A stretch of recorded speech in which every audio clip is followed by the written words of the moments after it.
Hello and welcome. This is Jadwiga, your fairy tale teller.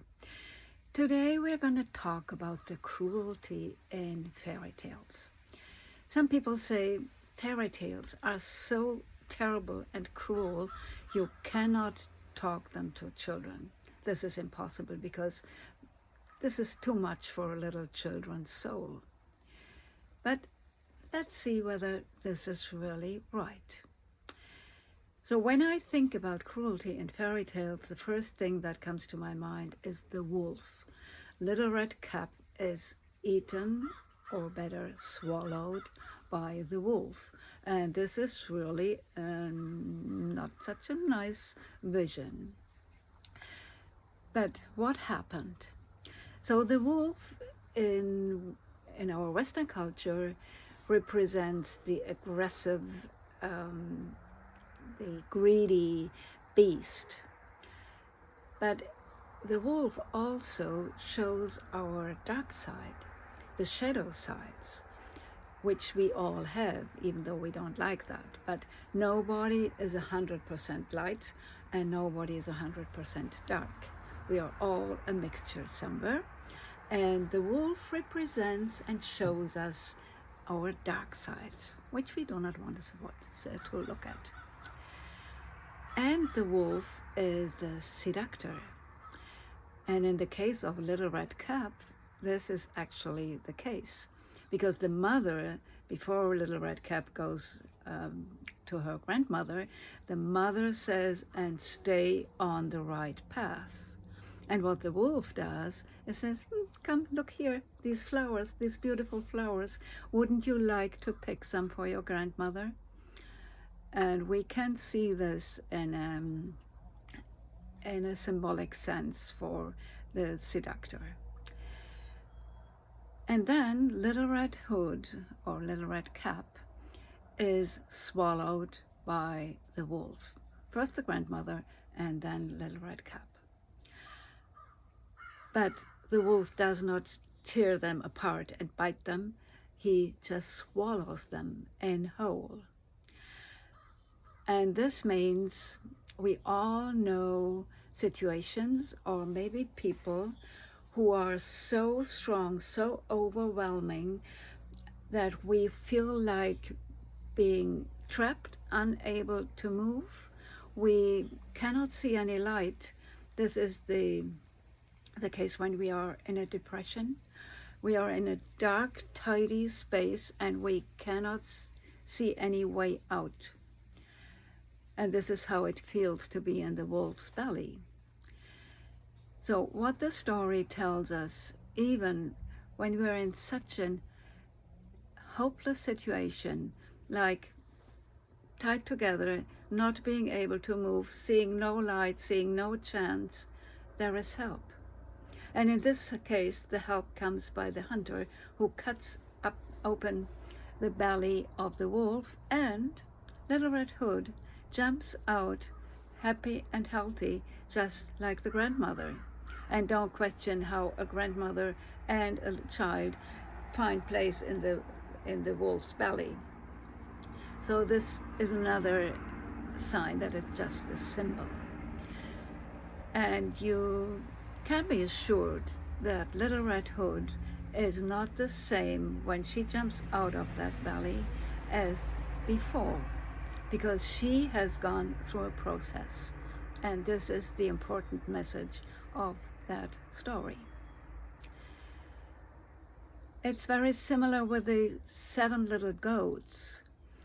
The 6 little goats are eaten by the wolf, even though their mother warns them and says, be careful, beware of the wolf, he will try to come in.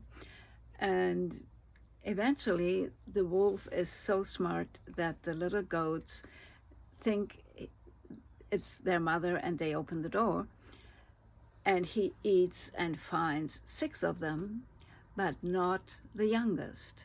The youngest little goat hides in the watch case, and there the wolf cannot find it. So what does that mean? The youngest was the smartest. The youngest is able to tell the mother what has happened and then show her the way to the sleeping wolf and rescue the other siblings. The youngest siblings and small children, they often hear these words, oh, you're too small, or you cannot do that, you're not, you have to wait until you're older. No, this is nothing for you, just wait, you are too small. You are too small. We hear that quite a lot of times.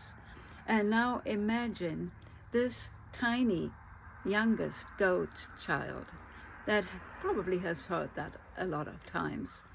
She, or he, it, is the one who escapes and who is the smartest. What does that make to a little goat or to a little child? Hearing that this is possible. Then we have Hansel and Gretel. Hansel and Gretel are abandoned by their parents. They have nothing to eat, and the evil stepmother says, we have to bring the children out into the forest and leave them to the wild animals, because if we don't do that, all the four of us will starve. And when we get rid of the children, at least the two of us might survive. This is really cruel, to abandon your children. But on the other hand, what do we do with our children today? We put them in front of the TV and say, watch a video. Or we bring them to daycare and kindergarten because, and this is the same as in that fairy tale, the parents have to work to make their living. And so they have to somehow get rid of their children. This might sound cruel, but it is what still happens today. And I think there is not only a lack of money and food in that family, but also a lack of emotional food, of love and shelter and safety. These parents are not able to give these two little children the feeling of being home and safe and protected. So Gretel, the little girl, when she gets to know what shall happen to them, she cries, she's upset, she's desperate. And her brother takes her by the hand and says, don't cry, everything will be fine, and God helps us. And this happens twice because the parents tried twice to abandon their children.